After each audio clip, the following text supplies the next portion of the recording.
Morning students, I am Iqbal Arfin और आप देख रहे हैं IAG English classes YouTube channel.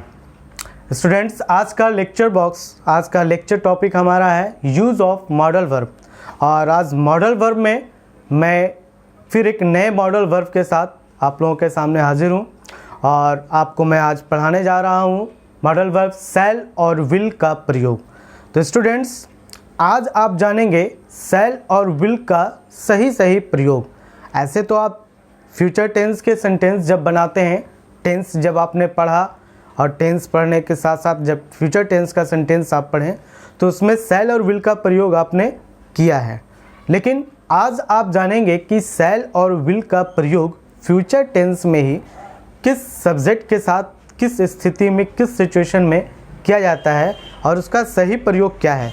तो आइए हम लोग चलते हैं टॉपिक पे। लेकिन उससे पहले मैं आप सब लोगों से रिक्वेस्ट करता हूँ, जो फर्स्ट टाइम चैनल को देख रहे हैं प्लीज़ सब्सक्राइब करें और इसे वीडियो को लास्ट तक देखते रहें ताकि आपका कंसेप्ट क्लियर हो जाए, आप इसका सही प्रयोग करना सीखें।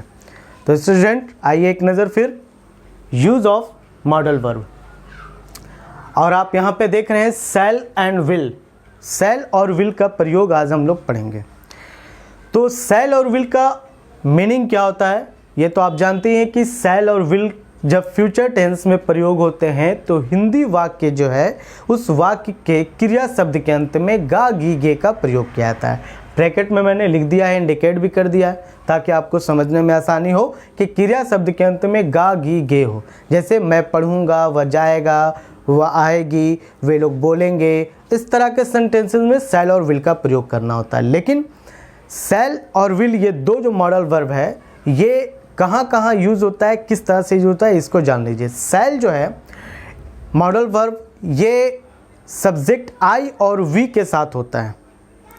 पर्सन अगर आप जानते हैं तो फर्स्ट पर्सन आई और वी के साथ शैल का प्रयोग, और बाकी सेकंड पर्सन और थर्ड पर्सन के साथ विल का प्रयोग होता है। मैंने यहाँ पे इन शॉर्ट में आपको बताने की कोशिश की है और यहाँ पे लिखा भी है first person. As you can see, आप देख सकते हैं आई एंड वी, इसके साथ शैल का प्रयोग। नॉर्मल फ्यूचर, देखिए यहाँ पे एक बात मैं इंपॉर्टेंट जो फोकस करना चाह रहा हूँ इस लेक्चर में वो ये चीज़ है कि आज आप जानेंगे शैल और विल का नॉर्मल फ्यूचर और स्ट्रॉन्ग फ्यूचर में प्रयोग। तो नॉर्मल फ्यूचर और स्ट्रॉन्ग फ्यूचर में स्टूडेंट्स अंतर क्या है इसको भी मैं आपको क्लियर करूंगा। फिलहाल आप जानिए शैल और विल का प्रयोग। तो शैल और विल का प्रयोग में फर्स्ट पर्सन आई और वी के साथ शैल का प्रयोग, सेकंड पर्सन यू के साथ विल का प्रयोग, third person he, she, it और दे के साथ विल का प्रयोग। ये प्रयोग हम नॉर्मल फ्यूचर यानी साधारण सिंपल सेंटेंसेस में प्रयोग करते हैं। स्ट्रॉन्ग फ्यूचर में जस्ट अपोजिट हो जाता है। शैल जिसके साथ प्रयोग होता है हम उसके साथ विल का प्रयोग करते हैं और जिसके साथ विल का प्रयोग होता है उसके साथ शैल का प्रयोग करते हैं। लेकिन अब यहाँ पे आपके दिमाग में बात चल रही है कि सर ने एक नया बात बताया, नॉर्मल फ्यूचर और स्ट्रॉन्ग फ्यूचर, इन दोनों में डिफरेंस क्या है। आइए मैं इस डिफरेंस को दूर करता हूँ, इसके बारे में बताता हूँ आपको कि क्या है इन दोनों में डिफरेंसेस। नॉर्मल फ्यूचर मीन्स वैसे सेंटेंस जो विदाउट कन्फर्मेशन हो, है ना, विदाउट कॉन्फिडेंस। जैसा आप बोलते हैं मैं कल आऊँगा, मैंने यहाँ पे एक एग्जांपल दिया है, आप देख सकते हैं मैं कल आऊँगा, आई शैल कम टुमारो। इस सेंटेंस में विदाउट कॉन्फिडेंस है, मतलब आप जब बोल रहे हैं ये वाक्य मैं कल आऊँगा तो इसमें कॉन्फिडेंस नहीं है। अगर आप बगैर कॉन्फिडेंस से अगर आप ये वाक्य बोलते हैं तो आप उसमें शैल का प्रयोग करेंगे। लेकिन जहाँ आप कॉन्फिडेंस के साथ बोलते हैं हाँ मैं कल आऊँगा, श्योर आऊँगा, अवश्य आऊँगा, ऐसे अगर आप कॉन्फिडेंस के साथ बोलते हैं तो वहाँ पे आपके साथ विल का प्रयोग होता है। तो नॉर्मल फ्यूचर और स्ट्रॉन्ग फ्यूचर में यही डिफरेंसेस है कि normal future without confirmation, without confidence होता है और स्ट्रॉन्ग फ्यूचर जो होता है विथ कॉन्फिडेंस या विथ कन्फर्मेशन, इसके साथ हम जब बोलते हैं तो वो स्ट्रॉन्ग फ्यूचर होता है। स्ट्रॉन्ग फ्यूचर में आपका प्रयोग इस तरह से होगा। तो एक एग्जांपल जो मैंने यहाँ पे दिया है इसको आप बहुत अच्छी तरह से समझ गए। जहाँ आप सिंपल साधारण से बात बोलते हैं तो सब्जेक्ट फर्स्ट पर्सन के साथ यानी आई वी के साथ शैल का प्रयोग करेंगे, बाकी सभी के साथ विल। और अगर आप कॉन्फिडेंस के साथ बोल रहे हैं तो आई के साथ विल का प्रयोग हो जाएगा, अपोजिट सेल की जगह विल आ जाएगा, और बाकी सभी के साथ यानी सेकंड पर्सन और थर्ड पर्सन के साथ सेल का प्रयोग होगा। जैसे कि और एग्जांपल ले सकते हैं, तुम कल मिलोगे, तुम कल मिलोगे, आपने ये बात कहा। अब ये बात में कॉन्फिडेंस नहीं है, अगर कॉन्फिडेंस नहीं है, कंफर्मेशन नहीं है, तो you will meet tomorrow, will का प्रयोग करेंगे। लेकिन अगर कॉन्फिडेंस के साथ आप बोल रहे हैं और कंफर्मेशन के साथ बोल रहे हैं, तो वाक्य में, हिंदी वाक्य में भी थोड़ा सा चेंजिंग होगा। वो ये हो जाएगा, तुम कल अवश्य मिलोगे, अवश्य शब्द लग जाएगा, जरूर शब्द लग जाएगा। तो वहाँ पे क्या होता है, यू के साथ सेल का प्रयोग करना होता है। ये है। अब आइए, सेल और विल का प्रयोग हम किस तरह के सिचुएशन, किस तरह के सेंसेस में करते हैं। मैंने यहाँ पे टॉपिक लिखा है। फर्स्ट है कमांड।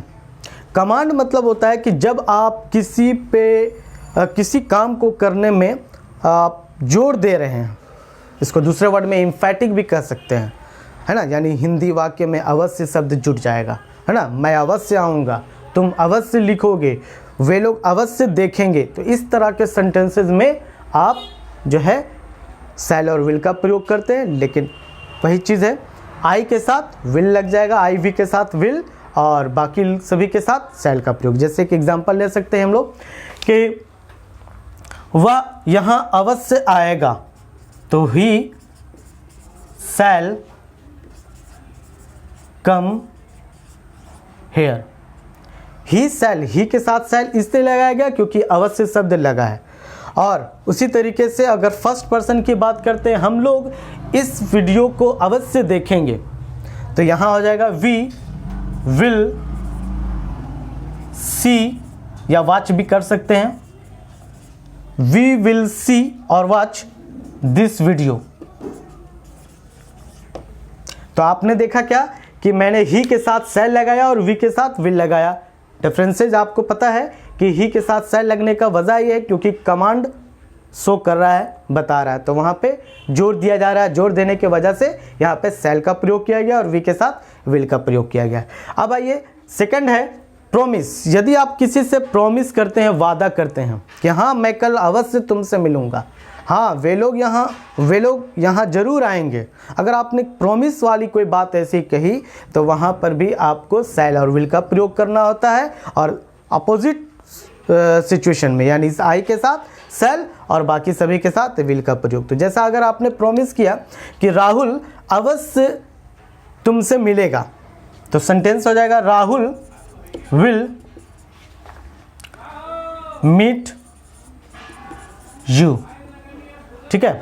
या आप खुद अगर प्रॉमिस कर रहे हैं कि मैं 7 बजे आऊँगा, तो यहाँ पर सेंटेंस हो जाएगा यहाँ पे सेल लग जाएगा ना, सॉरी मिस्टेक, सेल, और यहाँ पे आई के साथ विल हो जाएगा, I will come at 10 AM या PM, जो भी है। अगर सुबह समय मिल रहे हैं, AM शाम के समय मिल रहे हैं, तो PM का प्रयोग कर सकते हैं, या डायरेक्ट 7 o'clock भी लिख सकते हैं। By the way, I will come at 7 AM, मैं 7 बजे अवश्य आऊँगा। तो ये वादा आपने किया, इसलिए इस तरह सेल और विल का प्रयोग किया गया। अब आइए, फर्स्ट कमांड हो गया, सेकंड प्रॉमिस हो गया। अब आइए डिटर्मिनेशन। डिटर्मिनेशन का मतलब होता है पक्का इरादा करना, यानी दृढ़ संकल्प, यानी आपने एक सोच, एक इरादा बना रखा है कि हमें ये चीज़ करना है। जैसे आप ये कह सकते हैं कि तुम्हारे पिताजी इस साल एक नया कार खरीदेंगे। तो ये सेंटेंसेस है, पता ये चल रहा है कि उनका इरादा बन चुका है, उन्होंने माइंड मेकअप कर रखा है। ऐसे सेंटेंसेस में आप सेल विल का प्रयोग करेंगे, है ना। तुम्हारे पिताजी, तो क्या हो जाएगा, योर फादर, है ना। Your father sell buy a car this year, इस साल, है ना। इस साल तुम्हारे पिताजी एक कार खरीदेंगे।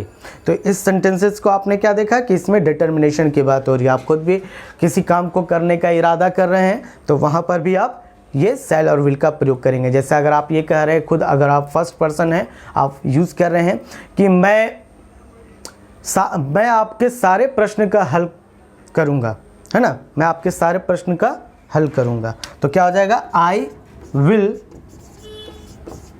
Solve your all questions.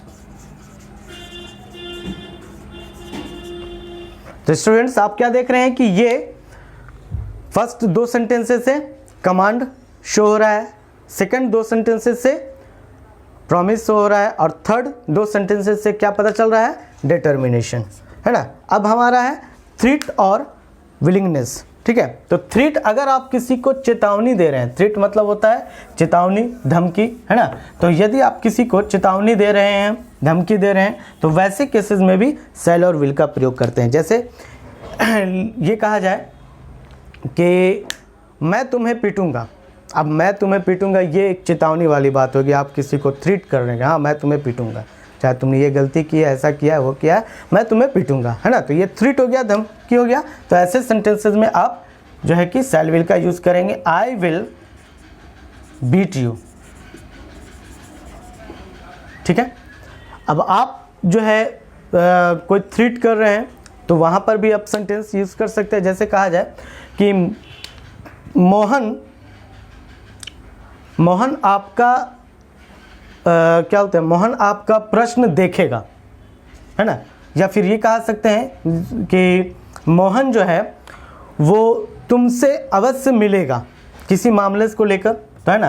तो वैसे सेंटेंसेस में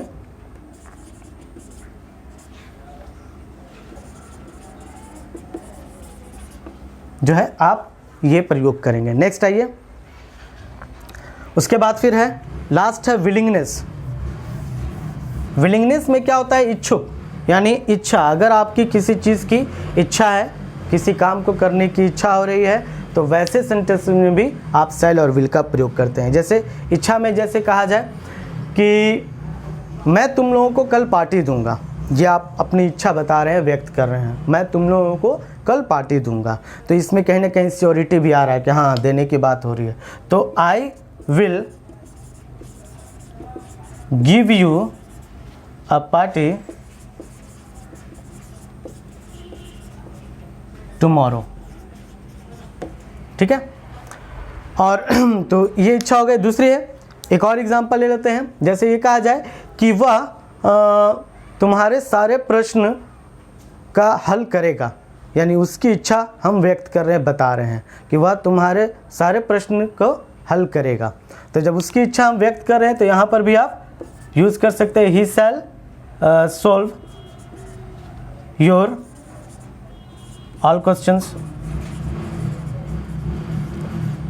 तो स्टूडेंट्स इस तरीके से आपने क्या देखा कि मैंने शैल और विल का प्रयोग में ये 5 फीचर्स जो command, promise, determination, threat, willingness, इन सभी का यूजेस बताया कि हम शैल और विल के प्रयोग में इस सेंस और सिचुएशन से बताते हैं। और नॉर्मल फीचर और स्ट्रॉन्ग फीचर पर भी मैंने फोकस किया कि आप शैल और विल का प्रयोग कहाँ कहाँ किस तरह से करते हैं। तो आज की वीडियो में मैंने ये बताया। नेक्स्ट वीडियो में आपको शैल और विल के साथ और भी मज़ेदार सेंटेंसेस को बनाने के लिए आपके सामने लेकर आएंगे। आज के लिए इतना ही। Thank you.